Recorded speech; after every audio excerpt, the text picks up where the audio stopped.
Hello everybody, my name is Mark. I'm the Associate Pastor at State Street United Methodist Church in Bristol, Virginia. And this is a brand new teaching series that we will have on our webpage for Recovery at Bristol. It's a recovery program that we have here at State Street United Methodist every Thursday night to help folks in all manner of recovery. That's alcoholism, drug addiction, divorce recovery, codependency, family dysfunction. We don't get through this life without scars. Everybody's in recovery for something. And so this ministry tries to help people in recovery. And when you come right down to it, that's all of us. And so we're going to have a lot of teaching on this website as time goes on to help you in your Christian walk, help you in your walk with God, and help you in this walk through life as we all recover from the scars that we have through our experience. And I want to show you something in Scripture that will help you with that. It's a fascinating it's a fascinating story of Scripture that comes to us from Genesis chapter 4. Now, if you were raised in church, you know a little bit about creation. Even if you weren't raised in church, you still know a little bit about the creation story, most likely.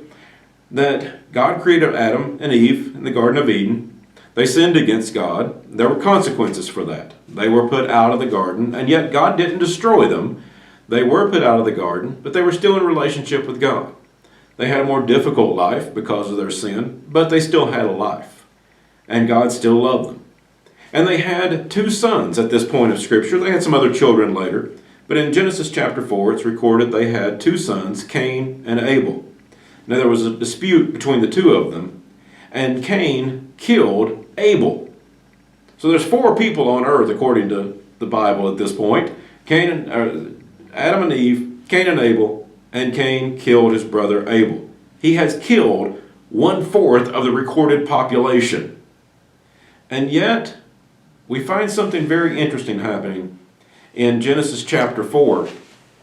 In verse 16, the Bible tells us, "So Cain went from the Lord's presence and lived in the land of Nod, east of Eden. Cain made love to his wife, and she became pregnant, and they gave birth to Enoch."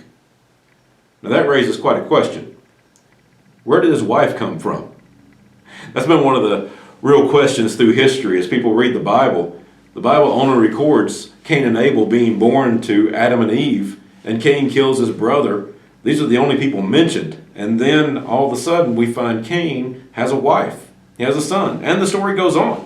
In the next verse it tells us that Cain was then building a city, and he named it after his son Enoch. So if he's building a city, I would assume there's buildings involved, but there's also people. And so the question, not only where did his wife come from, but there's the question of where did these people come from that were part of this city? Well, there's a lot of smart people that have speculated about this and brought about some possible answers, but the fact is the Bible just doesn't tell us.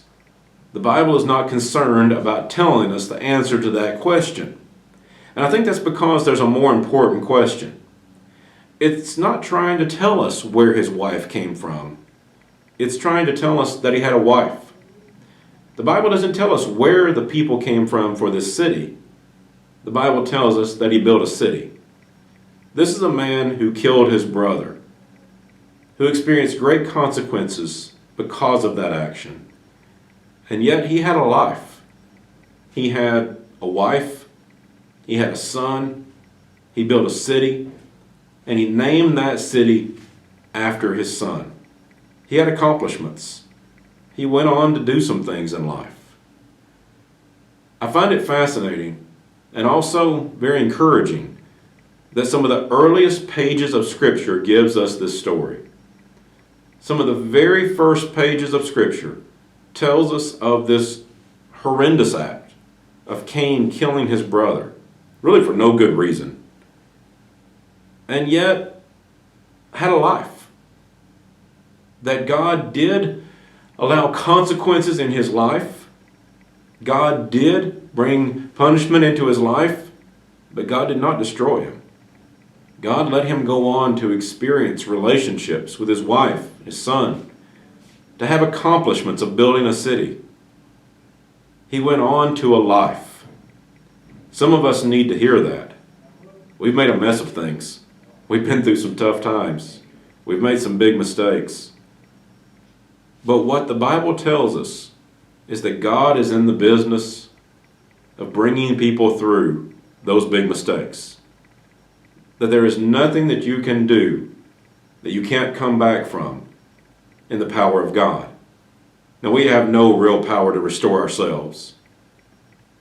But no matter what we do, no matter what mistakes we make, God finds a way to restore. We can go on to a good life.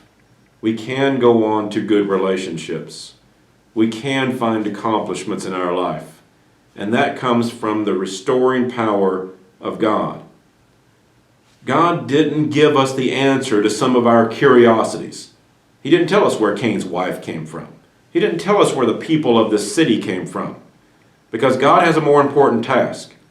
As He gives us the scripture, the 4th chapter of Genesis, early in the story, God tells us, no matter what you do, I can restore you. I can heal your life. I can build relationships. I can give you accomplishments. You can come back from what you've done. I think that's a very important point, much more valuable than where his wife came from. The Bible has a way of ignoring our trivial questions and answering the most important ones. If we've messed things up along the way, we need to know for sure that we have a God that will restore us. The Bible gives us that answer in one of its earliest stories, in the story of Cain. Can you imagine anything worse? I'm sure there are, but I don't want to think about that. Cain killed his brother and yet went on to have what looks like a pretty good life. That's what God can do. No matter what we mess up along the way, God is a giver of a pretty good life.